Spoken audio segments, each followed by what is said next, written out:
જય શ્રી કૃષ્ણ પ્રિય દર્શક મિત્રો, મારી આ યુટ્યુબ ચેનલ શ્રી હરિભક્તિ રસમાં તમારા બધાનું હાર્દિક સ્વાગત છે। આજના વિડીયોમાં આપણે શ્રાવણ માસમાં આવતા સોમવારના વ્રતની વાત કરીશું। સોમવારનું વ્રત કેવી રીતે કરવામાં આવે છે, સોમવારનું વ્રત ક્યાં સુધી કરવું જોઈએ, સોમવારના વ્રતની વિધિ શું છે તથા આ વ્રતમાં શું કરવું શું ન કરવું એ બધું જ આપણે આજના વિડીયોમાં શ્રવણ કરીશું। તો વિડીયો અંત સુધી શ્રવણ કરતા રહેજો। શ્રાવણ મહિનાની શરૂઆત થાય એટલે બધા જ ભક્તો ભગવાન શિવ અને માતા પાર્વતીની પૂરી શ્રદ્ધા ભક્તિથી પૂજા કરે છે। ખાસ કરીને જ્યારે શ્રાવણ માસનો સોમવાર આવે ત્યારે ભક્તો પૂરી શ્રદ્ધા ભક્તિથી સોમવારના વ્રતનો પણ પ્રારંભ કરે છે। સોમવારનું વ્રત રાખે છે, ઉપવાસ કરે છે અને પૂજા પાઠ કરી ભગવાન શિવ તથા માતા પાર્વતીના આશીર્વાદ પ્રાપ્ત કરે છે। શ્રાવણ માસના પ્રથમ સોમવારથી જ 16 સોમવારના વ્રતની શરૂઆત કરી શકાય છે। શ્રાવણ માસમાં આ વ્રત કરવામાં આવે તો શુભ માનવામાં આવે છે। આ વ્રત દરમિયાન શિવજી અને પાર્વતીજીની પૂજા કરવામાં આવે છે। જો આ વ્રતને મનથી શ્રદ્ધાથી કરવામાં આવે તો ભગવાન શિવજીની કૃપા તથા માતા પાર્વતીજીની કૃપા બની રહે છે। હવે આપણે આ વ્રત ક્યારથી શરૂ થાય તથા ક્યાં સુધી કરવાનું તેના વિશે શ્રવણ કરીશું।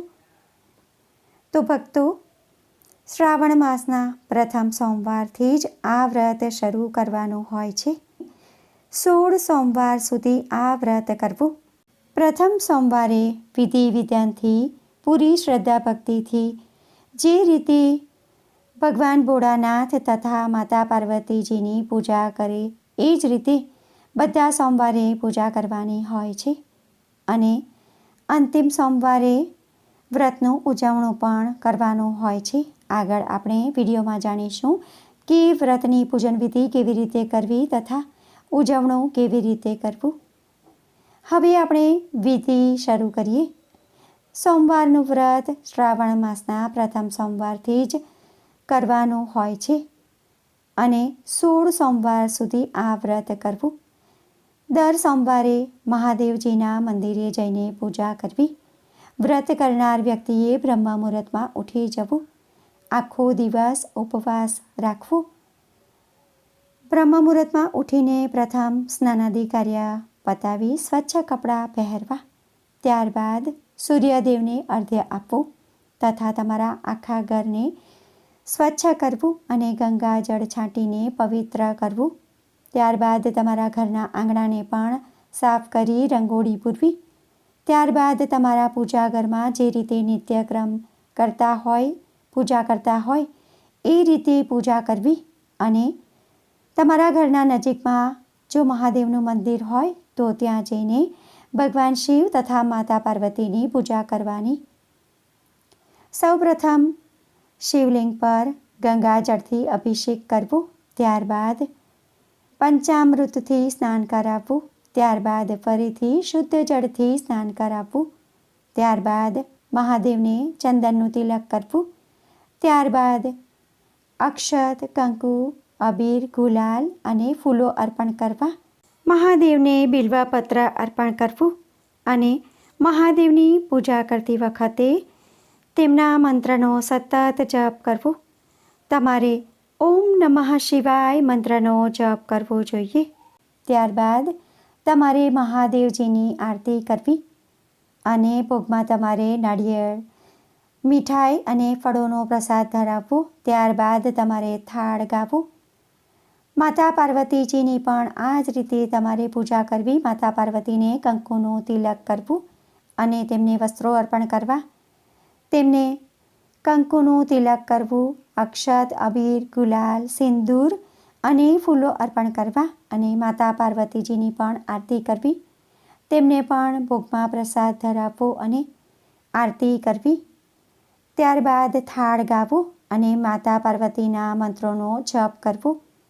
ત્યારબાદ તમારે પ્રસાદ ગ્રહણ કરવું। તમારા ઘરના નજીકમાં પીપળાનું વૃક્ષ હોય તો ત્યાં જઈને તમારે પીપળાના વૃક્ષની પણ પૂજા કરવાની। પીપળાને સૌપ્રથમ જળ અર્પણ કરવું। ત્યારબાદ કંકુ, અક્ષત, અબીર, ગુલાલ અને ફૂલો અર્પણ કરવા અને લાલ દોરો બાંધી ઓછામાં ઓછી 7 વખત પ્રદક્ષિણા કરવી. કહેવાય છે કે પીપળામાં ત્રિદેવોનો વાસ હોય છે. ભગવાન બ્રહ્મા, ભગવાન વિષ્ણુ તથા ભગવાન મહાદેવજીનો વાસ હોય છે તથા પિતૃઓનો પણ વાસ હોય છે. તેથી પીપળાના વૃક્ષની ખાસ પૂજા કરવી જોઈએ. પૂજા પત્યા બાદ તમારે મંદિરમાં જ સોમવારની વ્રત કથા વાંચવી અથવા તો શ્રવણ કરવી અને જો શક્ય ન હોય તો તમારે ઘરે મંદિર પાસે બેસીને પણ કથા ખાસ શ્રવણ કરવી.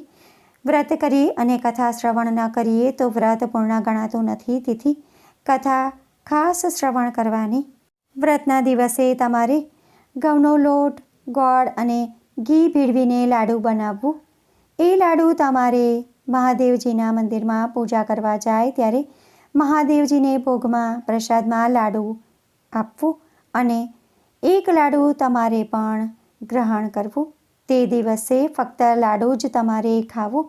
તે પણ એક જ લાડુ તમારે ખાવો જોઈએ. આ જ રીતે દરેક સોમવારે તમારે વિધિસર પૂજા કરવાની અને એક લાડુ ખાવાનો અને આખો દિવસ ઉપવાસ રાખવો.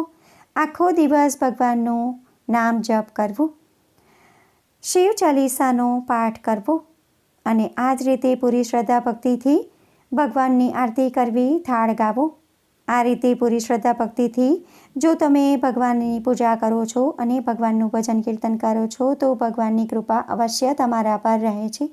ભગવાન શિવ અને માતા પાર્વતીની કૃપા અને આશીર્વાદથી તમારા ઘરમાં સુખ, સમૃદ્ધિ, સંપત્તિ અને ઐશ્વર્યની પ્રાપ્તિ થશે. તમારા પરિવારનું આરોગ્ય સારું રહેશે અને ભગવાન શિવ અને માતા પાર્વતી તમને તેમની અપાર ભક્તિ, અપાર કૃપા આપશે. અને જ્યારે તમે 16 સોમવારનું વ્રત પૂર્ણ કરો છો ત્યારે તમારે વ્રતનું ઉજવણું ખાસ કરવું. વ્રતના ઉજવણાના દિવસે પણ તમારે પૂરી શ્રદ્ધા ભક્તિથી આ જ રીતે વિધિસર પૂજા કરવી.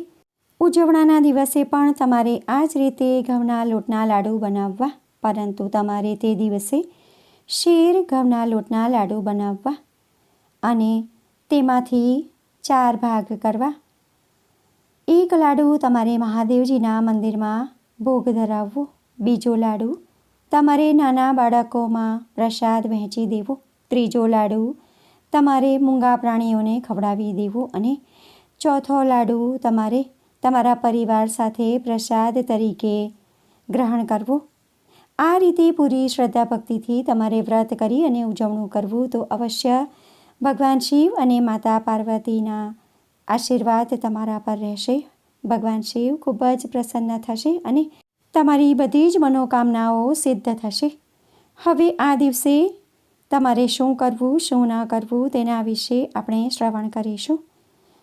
સોમવારના વ્રતના દિવસે તમારે ગુસ્સો ન કરવો, ક્રોધ ન કરવો, કોઈની નિંદા ન કરવી, કોઈને ભૂલથી પણ અપશબ્દો ન બોલવા, કોઈનું અપમાન ન કરવું જોઈએ.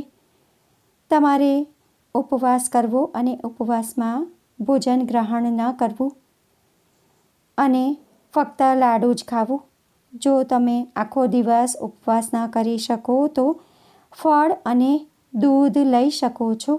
કોઈની સાથે ઝઘડો ન કરવો, ઘરમાં શાંતિનું વાતાવરણ રાખવું અને આખો દિવસ ભગવાનનું નામ જપ કરવું. આ બધા નિયમોનું તમારે ખાસ ધ્યાન રાખવું. વ્રતના દિવસે બ્રહ્મચર્યનું પાલન કરવું. વ્રત કરીએ અને કથા શ્રવણ ન કરીએ તો પૂરું ફળ મળતું નથી, વ્રત પૂર્ણ ગણાતું નથી.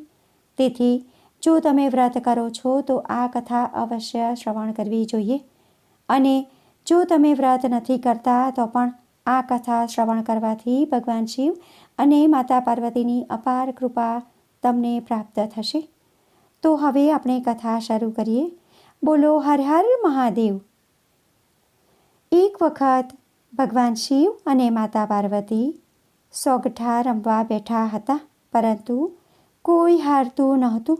એટલામાં જ એક બ્રાહ્મણ ત્યાં આવ્યો અને તેથી શિવજીએ તેને કહ્યું કે બ્રાહ્મણ, તમારે નિર્ણય કરવાનો છે. હારેલાને હાર્યો કહેજો અને જીતેલાને જીતેલો. પહેલી વખતે સોગટા નાખ્યા તો બ્રાહ્મણે કહ્યું કે શિવજી જીત્યા. બીજી વખત પણ તેવું જ કહ્યું અને ત્રીજી વખત પણ તેમણે તેવું જ કહ્યું, કેમ કે તે શિવના કોપથી બચવા માંગતા હતા. પરંતુ પાર્વતીજી ગુસ્સે થઈ ગયા અને તેને શ્રાપ આપ્યો કે જા, તને રક્તપિત્તીઓ અને કોઢ થશે. જોત જોતામાં તો બ્રાહ્મણના આખા શરીરે કોઢ નીકળી ગયો અને પરુ પણ વહેવા લાગ્યું. તે હિમાલય પરથી રડતો રડતો નીચે ઉતરતો હતો ત્યારે રસ્તામાં ગાય મળી. તેને પૂછ્યું કે ક્યાં જાઓ છો તમે? તો બ્રાહ્મણે જવાબ આપ્યો કે મને મા પાર્વતીજીનો કોપ લાગ્યો છે, તેનું નિવારણ કરવા જાઉં છું. ત્યારે ગાયે કહ્યું કે મારું દુઃખ પણ સાંભળતા જાઓ. મારા આંચળ ફાટું ફાટું થાય છે, પરંતુ મારું દૂધ કોઈ પીતું નથી, વાછરડા પણ ધાવતા નથી. તો એવા કયા પાપ કર્યા છે તેનું નિવારણ પણ પૂછતા આવજો. ત્યારબાદ તેમને ઘોડો મળ્યો.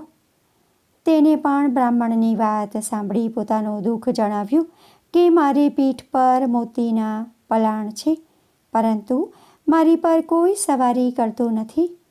મેં એવા તે કયા પાપ કર્યા હશે તેનું નિવારણ પણ પૂછતા આવજો. ત્યારબાદ આગળ જતાં તેઓ એક આંબા નીચે આરામ કરવા બેઠા તો આંબો પણ બોલ્યો કે હે બ્રાહ્મણ, મારા સવા શેરના ફળ ખાનાર વ્યક્તિ મોતને શરણે જાય છે. મેં એવા તે કયા પાપ કર્યા છે તો તેનું નિવારણ પૂછતા આવજો. જ્યારે તેઓ તળાવે પાણી પીવા ગયા ત્યારે એક મગર ત્યાં આવ્યો અને કહેવા લાગ્યો કે મારા રૂવે રૂવે બળતરા થાય છે. પાણીમાં રહું છું કે બહાર રહું છું, બળતરા તો ઓછી થતી જ નથી. તો મારા પાપનું પણ નિવારણ પૂછતા આવજો. શરીરે પરુ નીકળતું હતું અને બ્રાહ્મણ ઘોર જંગલમાં જઈને એક પગ પર ઊભો રહીને તપસ્યા કરવા લાગ્યો. કાંઈ પણ ખાધા કે પીધા વિના તે શિવજીના જાપ કરવા લાગ્યો. ભગવાન શિવ તેના ઘોર તપ પર પ્રસન્ન થઈને બોલ્યા કે માંગ માંગ, જે જોઈએ તે આપું. તો બ્રાહ્મણે કહ્યું કે હે પ્રભુ, મારા કોઢનું નિવારણ કરો. તો ભગવાને કહ્યું કે જા, તું શ્રદ્ધાપૂર્વક શ્રાવણ માસના સોમવારનું વ્રત કરજે, તારું દુઃખ દૂર થઈ જશે. બ્રાહ્મણે પૂછ્યું કે વ્રત કેવી રીતે થાય છે તે જરા મને જણાવો. ત્યારે ભગવાન શિવે જણાવ્યું કે શ્રાવણ માસના પ્રથમ સોમવારે દોરાની શેરે 4 ગાંઠો વાળવી, પીળા પટ્ટે દોરો બાંધી મારા દર્શન કરવા અને એક ટાણું કરવું. કારતક માસના શુક્લ પક્ષે 16 સોમવાર પૂરા થાય એટલે સવા શેર ઘઉંના લાડવા બનાવીને તેના 4 ભાગ કરી, એક ભાગ પૂજારીને, બીજો ભાગ બાળકોને, ત્રીજો ભાગ ગાયને અને ચોથા ભાગથી કીડીઓ પૂરવી અને તમે પ્રસાદ ગ્રહણ કરો. જો આ વ્રત શ્રદ્ધાપૂર્વક કરવામાં આવશે તો તારી કાયા કંચન જેવી થઈ જશે. ત્યારબાદ બ્રાહ્મણે રસ્તામાં મળેલ ગાય, ઘોડો, તળાવ, આંબો, મગર વગેરેના દુઃખ વિશે જણાવ્યું અને તેઓના દુઃખનું નિવારણ વિશે પૂછ્યું. તો ભગવાને કહ્યું, હે બ્રાહ્મણ, જે ગાય તને મળી હતી તે ગયા જન્મમાં સ્ત્રી હતી. તેણે ધાવતા બાળકોને તરછોડ્યા હતા. તેથી આ જન્મમાં તેનું દૂધ કોઈ પીતું નથી. તું તેના દૂધથી મારી પૂજા કરજે તો તેનું દુઃખ દૂર થશે. ત્યારબાદ ભગવાન શિવે ઘોડા વિશે જણાવતા કહ્યું કે તે ગયા જન્મમાં એક વણિક હતો. તેણે ગયા જન્મમાં ઘણા લોકોને છેતરીને લૂંટ્યા હતા. તેથી આ જન્મમાં તેની આવી હાલત થઈ ગઈ છે. તું મારું નામ લઈ તેની પર સવારી કરજે તો તેનું દુઃખ દૂર થઈ જશે. ત્યારબાદ ભગવાન શિવે આંબાનું દુઃખ નિવારણ કરતાં કહ્યું કે ગયા જન્મમાં એક કપટી કંજૂસ હતો. તેણે સાચાનું ખોટું અને ખોટાનું સાચું કરી ધન ભેગું કર્યું હતું. તેથી તેની આવી હાલત હતી. તું તેના નીચે ખાડો ખોદીશ તો તને ધનના ઘડા મળશે, તેનાથી તું પરબ બંધાવજે અને ગરીબોને દાન કરજે, તો તેના ફળ અમૃત જેવા થઈ જશે. મગર વિશે પણ જણાવ્યું કે તે ગયા જન્મમાં એક બ્રાહ્મણ હતો અને તે ખૂબ જ વિદ્વાન હતો, પણ તેણે કોઈને વિદ્યાનું દાન કર્યું જ નહીં, તેથી તેના રૂએ રૂએ બળતરા થાય છે. તું બિલ્વપત્રને તેની આંખોને અડકાળીને તેને પ્રસાદ આપજે, તો તેની બળતરા શાંત થઈ જશે. બ્રાહ્મણે પાછા ફરતી વખતે બધાના પાપનું નિવારણ કર્યું.